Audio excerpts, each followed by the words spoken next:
Willie is sitting at a corner table in his local cafe, expecting his friend to walk through the door at any second. He's looking forward to this. He's got his coffee, he's in a great mood, and he's feeling a warm sense of connection. But as the clock ticks 10, then 20, then 30 minutes past their meeting time, his body reacts. His shoulders tense. His stomach tightens. The warm feeling evaporates, replaced by a rigid posture and a clenched jaw. At this point, Willie isn't really in the coffee shop anymore. He is swallowed up by his own mind. He's drafting angry text messages in his head, questioning his friend's respect for his time, and building an airtight case for why he's the victim of this situation. When the outside world refuses to match the script we wrote for it, our instinct is to abandon the physical present. We retreat up into our heads and lock the doors, substituting reality for a stressful loop of judgments and anxieties. We operate on a system of conditional happiness. We tell ourselves that if people behave exactly how we want them to, and events unfold exactly according to our preferences, then we will allow ourselves to feel at peace. This chart illustrates the problem. To stay happy, you need your environment's flat baseline to remain perfectly stable forever. But the real world brings traffic jams, sudden rainstorms, and late friends. The variables are infinite and out of your control. When those unpredictable variables inevitably hit, your emotional center shuts down to protect your ego. It slams closed like a bank vault, blocking off any positive feeling because your specific conditions weren't met. Tying your internal well-being to external circumstances is a recipe for constant frustration. You spend your whole life trying to wrestle the universe into submission, only to end up emotionally barricaded. Let's pause right as Willie's friend finally rushes through the door. Willie is about to snap. His reaction is drawing from a reservoir of internal history that has very little to do with this morning's schedule. This diagram shows what's really happening. Over a lifetime, we accumulate unaddressed hurts, old insecurities, and past experiences. We store them inside like a tangled web of raw nerves, an ego filing cabinet. When a new event happens, it hits these old, sensitive notes before we even have time to think. Sigmund Freud outlined the mechanics of this buildup.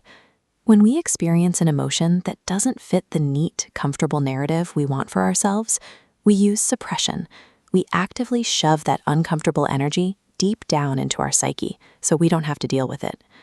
Sometimes we go even further into denial.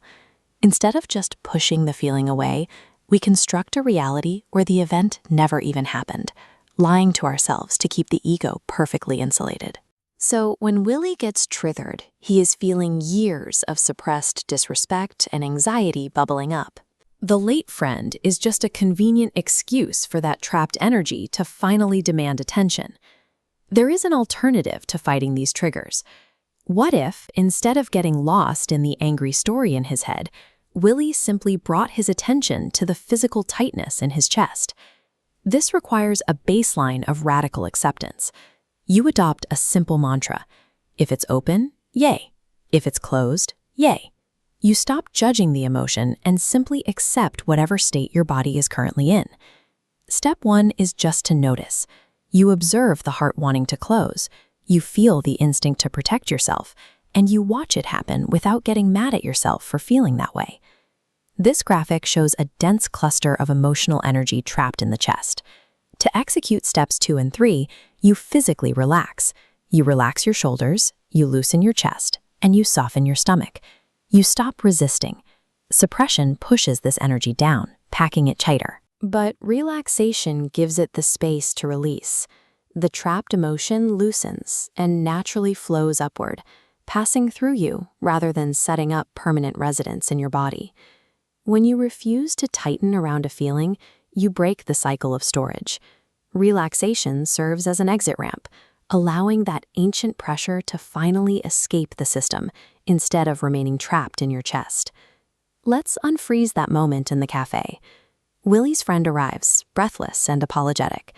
Instead of lashing out, Willie notices the heat in his chest, takes a breath, and actively drops his shoulders.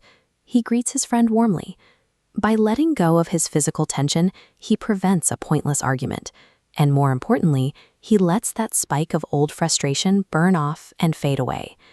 Even if you do mess up and snap at someone, The spiritual teacher Meher Baba offered a vital distinction for the aftermath.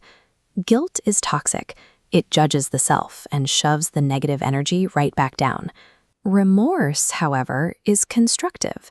It simply acknowledges that you've grown enough to know you wouldn't repeat the mistake. Choosing remorse over guilt keeps the pathway clear. You learn the lesson, release the tension, and stop stuffing new layers of trauma into your ego's filing cabinet. Curious, conversational. Imagine every annoying person, every delayed meeting, and every dropped phone call as a sheet of coarse sandpaper rubbing against the surface of your ego. That friction is what wears down the internal blockages you've carried for years. Every time you relax through a stressful moment, that sandpaper strips away a layer of old programming. This constant chipping reveals the masterpiece that was already inside. In this light, every frustrating moment becomes a necessary tool for your own evolution. You don't build peace by forcing the world to behave exactly as you demand. You uncover it by continuously relaxing, letting go of your rough edges, and allowing life to flow freely through an open heart.